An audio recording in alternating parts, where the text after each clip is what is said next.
Hi, how are you all? రేపే కదండి మనకి ఉగాది. మరి ఈరోజు మనం ఉగాది పచ్చడి కోసం తెలుసుకోకపోతే ఎలా? అది ఎలా చేయాలో చూద్దామా? ఉగాది అంటేనే షడ్రుచులు కదండి. ఆ రుచులు ఏంటో చూద్దామా మరి? ఫస్ట్ పులుపు. పులుపు కోసం చింతపండు, దీన్ని మనం నానేసుకుందాము.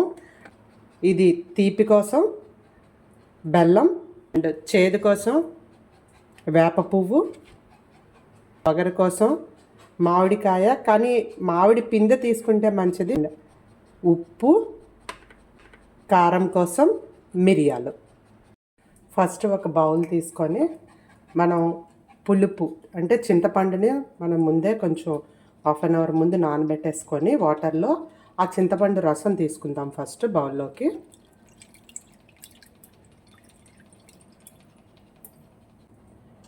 చేదు అంటే వేప పువ్వు. వేప పువ్వు మాత్రమే వేయండి, అందులో చిన్న చిన్న మొగ్గలు ఉంటాయి, ఆ మొగ్గలు తీసుకోవద్దు. తీపి కోసం బెల్లం, తర్వాత ఉప్పు, మిరియాలు దంచుకొని మిరియాల పొడి,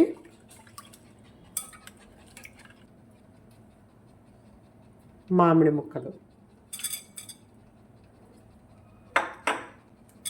అంతేనండి, ఇవన్నీ కలిపేసుకుంటే ఎంతో రుచికరమైన మన ఉగాది పచ్చడి రెడీ అయిపోయింది.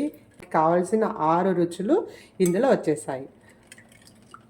రేపు ఉగాది కదండి, అందరూ ఈ ఉగాది పచ్చడిని చేసుకొని ఆయుర ఆరోగ్యాలతో ఆనందంగా ఈ నూతన సంవత్సరంలో ఉండాలని కోరుకుంటూ అందరికీ నూతన సంవత్సర ఉగాది శుభాకాంక్షలు.